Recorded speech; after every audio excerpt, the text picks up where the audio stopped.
This program was produced by and first broadcast on Radio Hawke's Bay, your community access media station.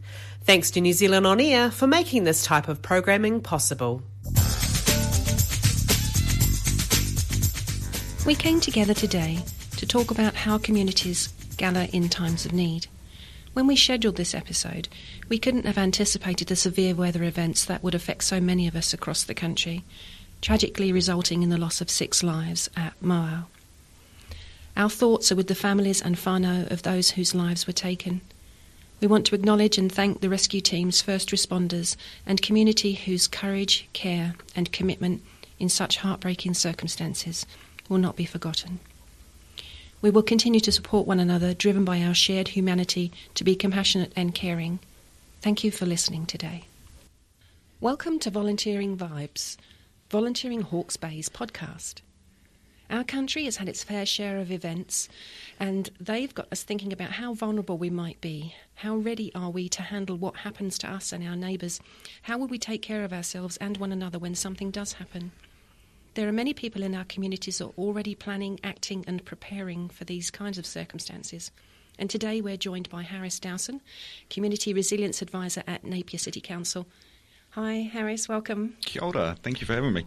Yeah, you're very welcome. So, for those of us that don't know about the work of you and your team, can you just tell us what happens? Sure. Yeah, so I work for the Community Resilience team at the Napier City Council, which used to be the Community Engagement team, but obviously with the history on the Hawke's Bay, the focus, understandably, and not just the Hawke's Bay, has shifted towards resilience. So we're part of the wider community strategies team, but our team hold 5 portfolios which encompass positive ageing, youth, disability, multicultural, and the Safer Napier portfolio, which encompasses all of our emergency services and within that civil defence.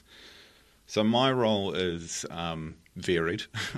I'm kind of the jack of all trades. Initially I came in to cover some maternity leave and support within that space, but have been extended to help with the rollout of building resilience within the community, so community emergency hubs, which is a thing that I've done since their inception after the cyclone, when I worked with Hatahone St John in a community-based role as well.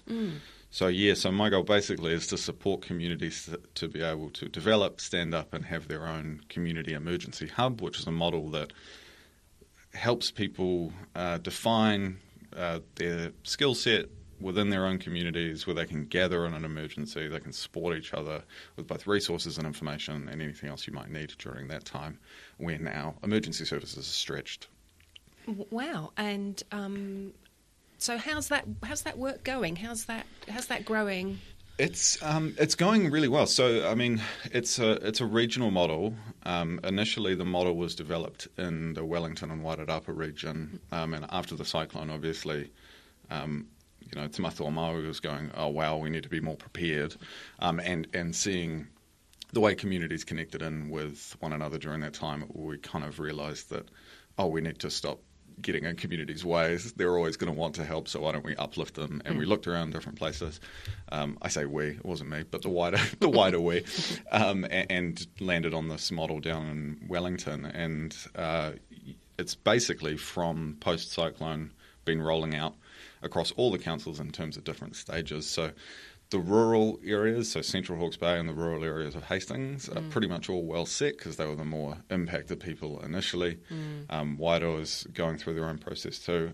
And then for us and for Napier, it's been a bit of a slower process. However, it's coming along well now. The urban centres are obviously a bit more challenging. They don't all have the town hall. They don't all have the, know your neighbours sort of mentality that rural communities do. Yes. But it's been really positive. So the goal long term is that there'll be about 20 community emergency hubs across Napier. Everyone should be around a half an hour walk to one. Which is not a great metric because half an hour for who? But it works out to be about 2.5 Ks. And the reason that we want that many is so that on any given emergency, obviously we think of weather events or earthquakes here in the Hawke's Bay, but there's plenty of other potential emergencies that you might want to stand one up, that if one can't stand up, another one can, and those communities can flow into it. But currently we've got 4 that are active, that are ready to stand up, and we have, I reckon probably 10 more that are going through that process. And then the rest, we have identified venues and people who are keen. We're just starting that journey now, with the goal being halfway through this year, they'll all be at a point that they feel comfortable that if anything was to happen, they could stand up. Right, they reckon they could help out in those circumstances. So when I first became aware of this work, obviously instantly you thought about emergency situations that occur, but you shed some light on the fact that those hubs can stand up in other circumstances. Can you tell us a little bit about that? Yeah. The cool thing about community emergency hubs and the model is that they are community-led 100%. So the community, the way it usually works is that there are roles within the hub model. So you'll have your hub, leader, you'll have your comms person, a person who, coordinates needs and offers. So someone might come in and go, hey, I've got 3 extra beds. Someone might come in going, I've got nowhere to sleep, and they join those 2 dots together. There's about 8 roles, but I think in terms of the community-led aspect is that communities can decide when they want to stand up. There will be times, obviously, with those big weather events that it will be obvious, and there'll be other times where it won't be. There was an example, given I can't remember where it was specifically, because this model is in the Hawke's Bay, but it's quickly becoming a national model because of its effectiveness. That makes sense. Yeah. Trying to get consistent in terms of our response. But it was, a high school bus driving from one town to another for a rugby game. It broke down in the middle of nowhere near a small rural town. I think they had, 40 people on the bus. It was like 6 o'clock on a Friday evening. It was raining.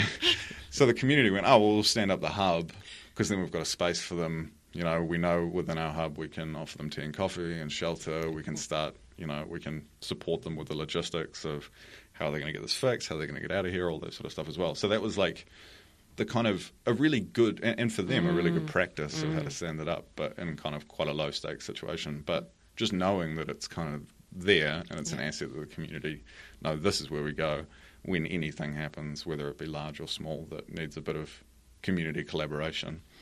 I really like it because I think that so much time and energy was spent after Cyclone Gabrielle within communities trying to establish that, build the boat while they were sailing sort of thing. So it's trying to get into a position that it's like, cool, your community knows this is where they go, this is where their hub is, and then from there, that's where the extra information will come from. And for me as an incomer, as you can hear, it really fits with how Kiwis are. Yeah.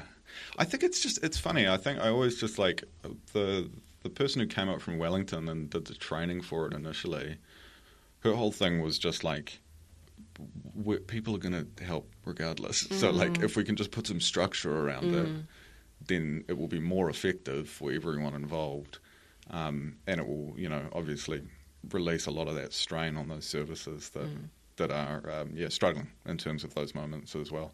Like I always think about, the blokes that got in their little outboard and went up Esk Valley River to get people off the roofs up there. It's like, it's not going to be search and rescue that come, it'll be your neighbour down the road, So it's absolutely, how do we better link people in together and amplify their kind of resilience? And it is a really good model. So the people that take part in these hubs are volunteers?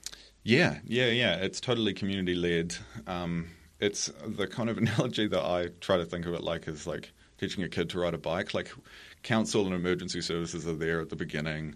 Usually we'll come in, we'll find a venue, we'll advertise and do a bit of a presentation about the details of the hubs. So we're kind of holding on to the bike as we're pushing it along, and then we'll do a practice with them. So we'll set up a scenario. Half the people who have come along can volunteer as the actual roles, and then the other half play people coming in. We give them little kind of scenarios. It might be like, I've lost my mum or whatever. It's a kid. What are you going to do? And all those sort of situations. And then usually we try to kind of back off a bit and let them, kind of take control themselves. We've got a fund for each hub in terms of giving them resources and support, and there's some core stuff, but then there's a part of the fund that is decided by them, because some communities might need certain things when others go, oh no, we don't need a generator. Bob's got one down the road, so that's fine. But yeah, ultimately it is community-led and totally led by volunteers. But it's a really low-impact volunteering in terms of really your biggest volunteering time, obviously, is in an emergency response when you need to stand it up. But a presentation initially is about an hour, probably after work or on a Saturday morning. A training is about an hour and a half on a Saturday morning. You might do that a couple of times, a few emails here and there. But really, we try to make it as low impact on people's busy lives as we can, just so that they know that it's there, they know what they're doing in that time, and it's a stitch in time saves nine sort of thing. Yeah, and that tunes into what volunteers tell us about what they appreciate in terms of knowing what the commitment is, what they'll be asked to do, where they'll be asked to do it, how long they might be asked to do it for, so... Yeah, that makes people more inclined to step up, I think. Yeah, and also as well, it's just understanding, how busy the world is now in terms of that sort of stuff too. And I think that it is hard, I think, to put yourself into those spaces, especially with everything we've been through and what the country's going through now, because it can be triggering or, challenging in those sort of ways as well. But we've got a really strong team of, people within the council and support from different emergency services around that whole process, so that you never feel alone. But you are in control of your own community. I remember there was an emergency management specialist within St John that kind of said, pre and post cyclone, that the history was that we got into a point that emergency services and response was getting somewhat arrogant about being like, we know best. Okay. And the reality is that we've learned a lot is that actually communities are always going to know the best about their own needs and what they need to do to be prepared. Yeah. So it's, that kind of... And everything I've read post-cyclone has kind of said that, hasn't exactly. it? It said you've got communities there, people are involved, want to be involved, have the local knowledge. And skill set too. Like, it's amazing when you start getting people in these spaces. Like, West Shore is one that's our most recent one that's like fully equipped and ready to go, and they've been amazing to deal with, because you get these people and they've got a really strong residents association, which makes it a lot easier trying to pull people in terms of those sort of things as well. But once you kind of start the journey, more people will be interested, and you kind of, it's a snowball rolling down a hill. But for them, it's amazing. You sit in a room and you go, okay, we've got a maintenance role here, and it's like, oh, well, I'm a builder, oh, I'm an electrician, I'm a plumber. It's like, okay, cool, we have a maintenance team now. That's that, yeah. Yeah, and then it's like, oh, and this person, it's like, oh, yeah, actually, I'm from Canada, and I've taught emergency response courses for my whole life and all that. So it's like, okay, amazing. So like, once you actually start peeling back the layers of your own community, you have a whole professional team there. Enabling, not disabling. Yeah, 100%. Yeah. And it's, I think it's just that shift of mindset, which is one of the, silver linings of the cyclone and other weather events, is that people are actually going, okay, how do we mobilise and support these people so that when it does come time to stand up, they're ready, they can act, and also help us at the council, because every community emergency hub has a radio that plugs into our emergency operations centre within the council too. Okay. So we can give information directly to them. They can become a point of, trusted knowledge for their community, but also if they're encountering any major things that we need to know about, they can feed that back to us as well. Okay. Wow. So I wonder what volunteers tell you about, being part of this program. What do they tell you about what it's like on the inside? That's a really good question. I think that I've heard different feedback from different communities, obviously. I think it's funny, like, having been doing this since the cyclone in different ways, when I was in St John and was working in rural communities, you'd go and you'd, have a hui and a town hall with farming, communities and all of these different people, and you'd go, okay, in an emergency, you're all going to come here and work together, and they'd look at you like you're an idiot. They'd be like, yeah, obviously. Like, this is our core place. Like, yep, we know that, and we know how to work together, we know how to do this sort of stuff. But then you kind of talk them through the model and you kind of run them through it. And people, I think, the main thing I've seen from volunteers is that they appreciate basically putting structure around what they want to do anyway.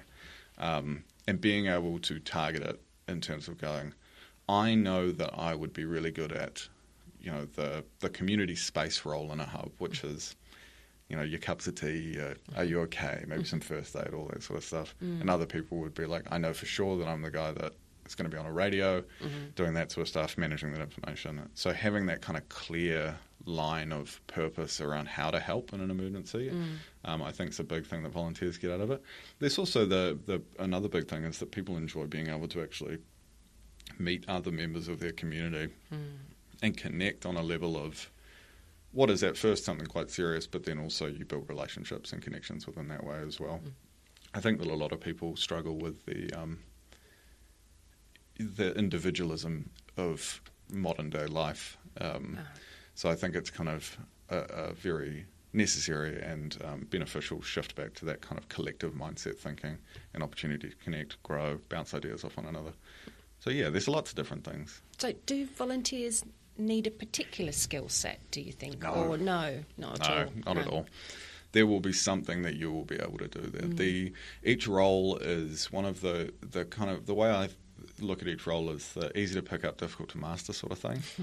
So each of them are set that everyone, you have a lanyard that has your role on it that says the core things that you've got to do, as well as there's like posters that will show you the roles as well, because the idea being you might have, 2 or 3 people who are the core people to do any one given role. However, there's nothing to say that those people will be able to get to the hub in any given situation. So anyone should be able to pick them up. Having those skills is great, and I bet that anyone that walks in the door will have some skills for one of those individual roles. You'll probably know which role you'd want to do. But even if you're not playing an active part in those roles, there's a huge amount of mahi to be done for like runners running between things, writing on whiteboards, for moving stock in and out in terms of people donating things, all that sort of stuff. Or even just like the vast majority of a community as well will be coming just for information. We're inherently curious and we want to know what's going on, and then how can we help? So no. And also as well, through the whole process, there's, we train people as well to be able to feel confident in any given role or responsibility. So no, you can come in with any skill set and there will be something that you can do. That's awesome. So if you've just joined us, you're listening to a regular program presented by Volunteering Hawke's Bay, in which we promote volunteering and volunteering organisations across our region. Our website is vhb.org.nz. I'm Tracy, and today we're talking with Harris Dowson, Community Resilience Advisor, about emergency preparedness and how you can get on board. So you've told us about how you first became in this, so moving over from St John's into this role with Napier City Council. What have you found most enlightening about this process as you're moving through it? What's been like your light bulb or your surprising moment? Oh, that's a really good question. I think that the thing that I've liked about this process is that I genuinely believe in the model, which makes it easier to sell to communities. Because I've seen it in action without the structure behind it in terms of post-cyclone. A lot of my role when I was in Hatuhone St John was community engagement, preventative health, all of that sort of stuff, and then obviously it shifted largely to prevention, but and then the recovery phase sort of aspect as well. But right after the cyclone, for a job that's so dependent on communication, and we had none, it was kind of like I didn't really know what to do. So it was a lot of initially, end of a shovel sort of stuff, and then ended up being able to utilise one of the vans that we had to do a lot of just moving resources around, donations, foods, all that sort of stuff. And going to communities like Omahu Marae was amazing. And there were many places like it as well where they were functioning in the model of a hub, but they just didn't have the paperwork behind it basically as well. So I think that for me it was kind of, I guess, the most enlightening thing about it. And you always see it, and it's a shame that you kind of, I feel like it's highlighted in emergencies and then it kind of rolls away. That sense of like, yeah, we are collaborative, collective people. Like this is what we are supposed to be doing, supporting one another. The impetus is just natural. Like no one questions when they're getting, like during that whole time, like there was no question around, am I going to get paid back for that, or expectation or anything. It was just like, how can I help and how can I go through those processes? So I think being able to be a small part of that is something that I feel very grateful for.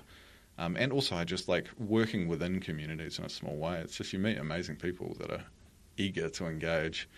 and want to know that there is something out there. Because I think that that's the other big challenge, is that we're still kind of stuck in a bit of an old head mindset around civil defence centres and all that sort of stuff, which we still have, but they serve a very different purpose. They're, shelter in place and food and recovery for people who have lost a lot. Yes. Things that community hubs can't do. But, the vast majority of people just need information and want to know how to help. And that's what this model does really well. It does. And I'd like to add capable to your 3 C's. So you had collaborative, collective and capable. 100%. Yeah. I think that's the big thing, is that everyone has something to offer. And everyone has something to learn. So I think going into communities and bouncing stuff, that's a thing we've developed as well. In Napier Council is that we now have hub champion meetings. So it's about once a quarter. Again, try not to be overly draining of people's times. We get a couple of people from each hub to come together. We'll do some training, talk about what's going on, get their feedback, have ideas bounced off. So that it's that kind of living model of going, how can we make things better here? How can we not be so overly prescriptive? Ultimately, you guys are the leads here, so how do we make sure that we aren't ever crossing that boundary? You guys still have full autonomy, and we're here to support you as well. Unfortunately, life in Aotearoa gives us lots of opportunities to test out these skills. Yeah. Is there or will there be some sort of process of reviewing situations that occur and how they're handled, so that we're learning from those, whether it's just in our region or across regions? 100%. I think that they're kind of... So another thing that runs in tandem with the Community Emergency Hub is the Community Resilience Plan. So some communities will do them and they might not have a hub, but pretty much every community, and I know in Napier definitely, and I imagine across the Hawke's Bay, will all have a Community Resilience Plan and a hub kind of running together. So the Community Resilience Plan is where communities sit down and basically go through their own area, identify what their risks are, going, we know that there's a creek down there that always floods, or that bridge is not, that's an old bridge and it might go, but also as well what resources they have. We know there's always going to be food down such and such a place, or whatever it might be. So there's the kind of preventative acknowledgement of potential risk. And then, within the development of the hub and the trainings that come with it, there can be further detail. And people are eager to support it, from emergency services to NEMA to councils. So usually if communities say, this is something we're concerned about and we'd like to be more skilled, that's great. We'll be like, 100%, let's figure out how to do that. Yeah, because it's that classic thing. If one person's got that question, probably 10 people also have, and they haven't asked that question. So it's just, again, it's that evolving training process as well. So looking forward then, what's coming up for you and the team? So lots of hub meetings. So we're trying to kind of target specific areas. We've got lots. So all of the venues are pretty much locked in now. So we've got Maraenui EIT in Napier is going to be one, the central space there. So we've got setting dates for an upcoming community meeting for that. Same with the Napier City Rovers will be one as well. Got a phone call from Napier Bowls this morning in Marua saying they'd be keen, which is awesome. We'd kind of been going back and forth, but just been playing phone tag over Christmas. So it's like getting that call. It's like, yes, great, awesome, because they'll be fantastic. So, but that's pretty much happening all across Napier. Okay. So if anyone is keen to get involved, to learn more about it, you can go to if you search Community Emergency Hub on Google or Community Emergency Hub Hawke's Bay, you'll get all the information about the hubs. Okay. But also as well, if you go onto the council website, you'll be able to find my contact details, and you can get in touch directly with me or within our community team, and I'll give you a bell and tell you where your hub is, and you can get involved. We'd love you. Please come and get involved. It's awesome. Well, you've heard the call, so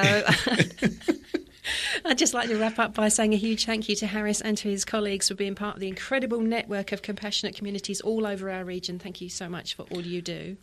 No worries whatsoever. Thank you for having me and being able to amplify the hubs. That's awesome.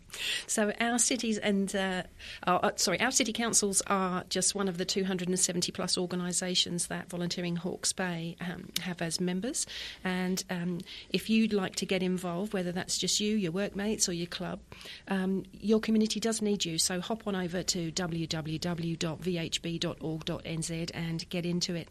I can't leave today without saying a huge thank you to our mates here at Radio Hawke's Bay. We literally couldn't do it without you.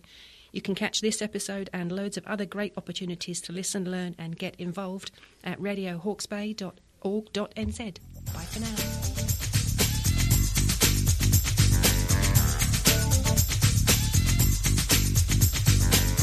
This program was produced by and first broadcast on Radio Hawke's Bay, a community access media station. Thank you to New Zealand On Air for making this type of programming possible.